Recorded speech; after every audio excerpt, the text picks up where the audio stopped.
tout le monde, bienvenue à nouveau sur ma chaîne YouTube. Aujourd'hui, au fait, j'aimerais vous présenter une façon de faire encore le poulet, d'accord? Ça va être à peu près comme un poulet mayo, on va dire ça comme ça. Mais voilà, on va faire plutôt à ma façon avec quelques légumes aussi. Donc là, je vous présente ce que j'ai, de quoi j'aurai besoin. J'aurai donc besoin de mon poulet. Donc le poulet, il est là. Enfin, un poulet fermier, je pense. Donc voilà, prêt à rôtir. Il est petit, il n'est pas très grand. Donc c'est vraiment, je vais vraiment faire quelque chose où je peux servir la moitié d'un poulet dans l'assiette d'une personne. Donc voilà, j'ai pris un petit poulet qui conviendrait. Et puis pour épicer mon poulet, j'aurai besoin plus d'herbes. Donc voilà, la première chose que j'aurai besoin, c'est le gingembre qui est ici, un peu de citron. Et là, j'ai mon basilic, l'origan, euh, mes noix de muscade, mon poivre noir, ce sera plutôt pour autre chose, ensemble avec, avec la mayonnaise. J'aurai besoin aussi de la moutarde pour toujours épicer. Voilà, désolé pour mes ongles. Et puis, ça, c'est du colombo, en fait. C'est un ensemble d'épices qu'on appelle colombo. Je pense qu'il y a dedans le curcuma, le cumin. Il y a plein de trucs, en fait, voilà. Plein de légumes. C'est bon pour le poisson et pour le poulet. C'est excellent. Comme je n'ai pas du tout de bouillon, en fait, de bouillon de poulet, je vais juste me rabattre sur ça et je vous assure que c'est juste trop bon. Vous pouvez chercher ça. Moi, j'achète ça à l'abattoir ici à Bruxelles. Donc voilà, vous pouvez l'avoir là-bas. Et aussi, je vais utiliser les tomates. Vous pouvez utiliser les tomates en fruits, hein, non pelées. Mais bon, j'en ai pas. Voilà. Donc ici, il y a plein d'autres légumes. Ciboulette, poivron, aubergine, poivron rouge, poivron jaune. Qu'est-ce que j'ai encore? J'ai un peu de concombre juste en bas, un peu de tomate aussi. C'est vraiment pour la deuxième partie de ma recette. Donc voilà, on y va. Oui, on aura besoin aussi bien entendu d'un papier de cuisson. Voilà, moi j'utilise toujours les brins comme ça. Et voilà. Voilà, je les préfère. Voilà, qu'est-ce que j'ai pas montré? Rien, donc voilà. Et c'est parti.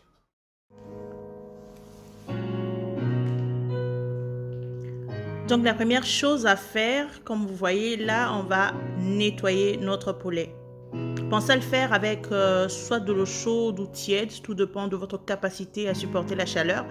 Mais c'est toujours bien, ça permet d'enlever un peu plus de graisse. Il faut bien le nettoyer, veiller enlever, je sais pas moi, tout, les petits ailes qui restent, la saleté, tout ce qui s'accroche au fait pour que votre poulet soit vraiment nickel. Et après, vous allez le découper nombre de morceaux comme vous voulez.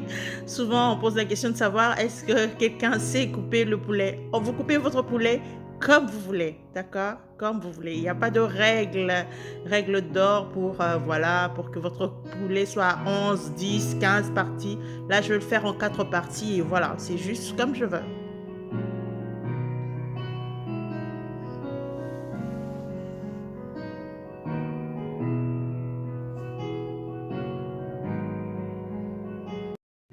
Et là, nous allons maintenant passer au moment d'épicer notre poulet. Donc, j'ai rien d'autre à part le sel. J'ai pas de bouillon, j'ai pas de cube. Donc, je veux utiliser juste mon sel et je n'ai pas un temps de repos pour le poulet parce que je suis très pressée. Donc, je veux utiliser quelques astuces pour que la chair du poulet puisse avoir assez de goût. Donc, je vais mettre quelques petites entailles sur le poulet pour permettre au sel de bien entrer, vraiment de bien être incorporé dans le poulet. Et je vais mettre du citron comme je l'ai mis tout à l'heure, le goût du citron, du sel, ça va relever un peu le goût du poulet. Et aussi, je vais utiliser le beurre. Donc, ce que je vais faire maintenant là, ce n'est pas pour attendrir le poulet ou quoi que ce soit, c'est juste pour donner un certain goût à la chair, d'accord? Je vais prendre mon poulet, je vais mettre dans ce beurre là. Si vous avez de l'ail, quelques herbes comme le thym, voilà, vous pouvez aussi mettre et laisser mijoter quelques petites secondes. Moi, ici, je vais mettre le gingembre, mais je coupe en grand. Hein. Il faut faire attention pour que les gens ne mangent pas cela. Et je vais rajouter aussi un tout petit peu de tomate vraiment pelée, juste un tout petit peu pour donner un peu plus de couleur, d'accord? Quand on va le mettre au four, qu'il ait une belle couleur, voilà. Donc mon poulet n'est pas resté plus de 2 minutes au feu. C'est maintenant que je vais réellement l'épicer parce que l'autre partie c'était juste pour lui donner un peu plus de goût à la chair. Donc là maintenant j'utilise mes herbes, muscade, origan, basilic et le colombo dont je vous ai parlé tout à l'heure et bien sûr un peu de moutarde. Donc voilà, il faut bien mélanger, hein, mélanger vraiment de telle sorte que ça pénètre bien. Miam miam, je vous assure que même comme ça, ça donne déjà envie d'être mangé, voilà. Et pour mettre un peu d'huile, je ne vais pas utiliser d'huile. Vous savez, le poulet a énormément d'huile. Donc, je vais prendre juste la poêle que j'ai utilisée tantôt pour le cuire et prendre juste l'huile qui ressort au-dessus. Je ne sais pas si vous connaissez la tactique. Vous penchez et vous prenez juste la partie un peu plus transparente là. C'est ça l'huile. Et voilà, c'est tout ce qu'il faut faire pour épicer.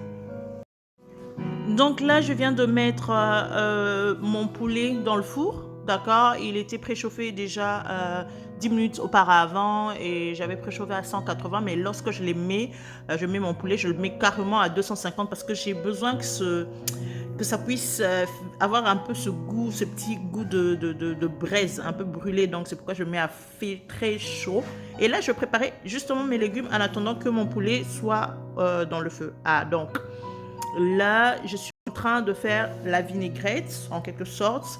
C'est avec ça que je vais mélanger les légumes. Donc, j'utilise la mayonnaise, le vinaigre, un peu de sel, un peu de citron.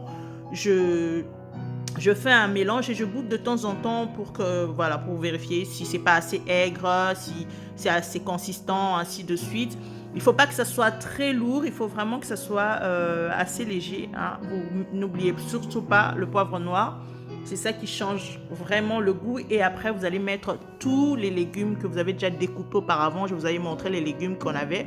Mettez tous les légumes que vous aimez. Vous pouvez rajouter des, je sais pas moi, des champignons. Ou c'est vraiment comme vous voulez. Hein, les légumes que vous voulez. Voilà. Voilà. Et vous faites ça. Une bonne vingtaine de minutes plus tard, mon poulet est cuit. Et ça, vous pouvez le manger comme ça. Mais bon, comme on avait dit qu'on fait un poulet aux légumes, on va poursuivre notre recette. D'accord? Vous pouvez le manger comme ça, avec votre salade à côté. Il n'y a pas de problème. Mais nous, on veut faire un mélange. Voilà pourquoi on va le mettre finalement dans notre papier, hein, dans notre papier de cuisson. Et on rajoute les légumes par-dessus. Voilà.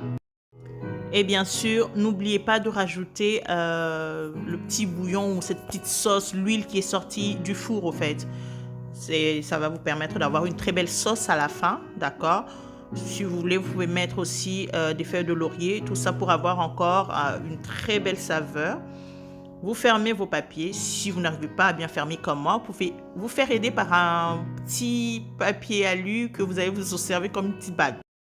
Et voilà, 30 minutes plus tard, c'est prêt. Vous pouvez enfin ouvrir vos petites papillotes et regarder ce qu'il y a dedans. Je vous assure, la sauce qu'il y a dedans. Et voilà, il est prêt. Vous avez vu ça? Surtout si vous servez directement comme ça, c'est mieux encore d'ouvrir ça sur la table. C'est juste génial quand on voit cette vapeur monter. C'est juste génial. Mon poulet est prêt, il est cuit. J'ai poulet, légumes. Et voilà, vous mangez avec le riz et qu'on sort. Hein.